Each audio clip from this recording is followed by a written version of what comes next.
Laughter is a universal language, and our Ryan Laughlin shows us how a local comic is using his political past for new punchlines as he's starting a new chapter in this heart of New Mexico. Thank you. Of course. Dry Heat Comedy Club. Some people say I look like Jesus, some people say I look like Charles Manson. Under this spotlight in downtown Albuquerque, ordinary people turn into stand-up comics. The black guy with the blue fingers has my eggs. On this night, Put your hands together for Tripp. Man, I've always loved comedy. Tripp Nicky. It took me a while to get the courage to do it myself. And it better be a good show. Tripp has been in the spotlight before. I was doing comedy before I worked in the governor's office, so it predated that. Answering tough questions as Governor Michelle Lujan Grisham's spokesman. With declining case numbers, we might get to a place where there could be a safe gathering. You got COVID, you got a shift, it's what you got. You better be here.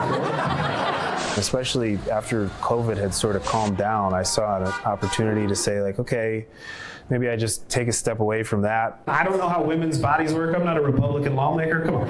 While political zingers are part of his shtick. Some Republicans got mad at me for that joke recently. I was like, it's a compliment. What do you mean? It's not his whole act. Not that you want to, try and keep everybody happy, because comedy is about breaking taboos. I try and just say what I believe. And obviously, it has to be funny first, but then if it's not coming from an authentic place of how you really feel about things.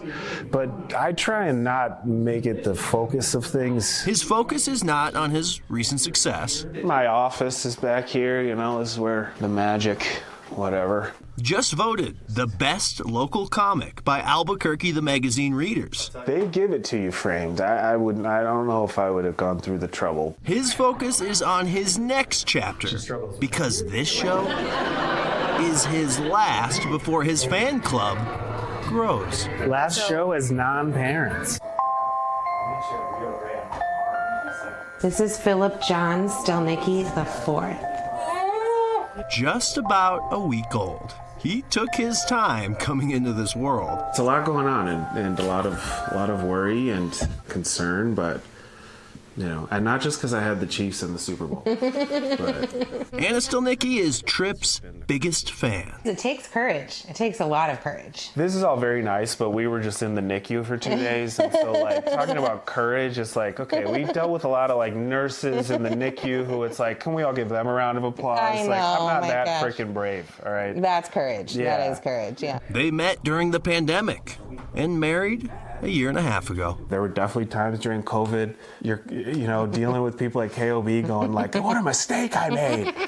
God bless them, doing their jobs, and we're all just trying to get by. But if I hadn't taken that job, or I wouldn't have moved into that apartment, and then wouldn't have met you. And it's putting together a puzzle where you can't see the pieces, Yeah, trust the big decisions. You don't always know the answer right away. Their spotlight is now on their growing family. Big risks, big decisions lead to beautiful things. That'll be the first thing I say to my son, and be welcome to Earth, my new hour of material content. While Philip is still working his way into the act, Tripp is not so worried about his next job. Who knows? I don't know. I need to get Deb Holland's email address or something. We'll see. Working for one side of the aisle, trying to get laughs from both. Now we've got this new chapter, and we'll go from there.